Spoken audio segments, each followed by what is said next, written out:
সীমান্তের ওই পারে ফ্যাসিস্ট বসে আছে, তাই না? সীমান্তের ওপারে বসে আছে, ওখান থেকে নতুন নতুন চক্রান্ত ষড়যন্ত্র করা হচ্ছে।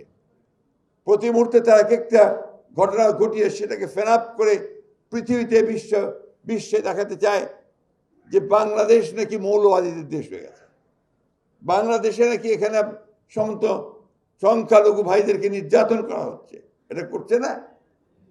কি হচ্ছে? করা হচ্ছে। ভারতের পত্রপত্রিকাগুলো থেকে আমাদের সোশ্যাল মিডিয়াতে এমনভাবে রাখা হচ্ছে যেন বাংলাদেশে এখন এই ধরনের সমস্ত নিকৃষ্ট ঘটনা করছে। ঘটনা তো তা না।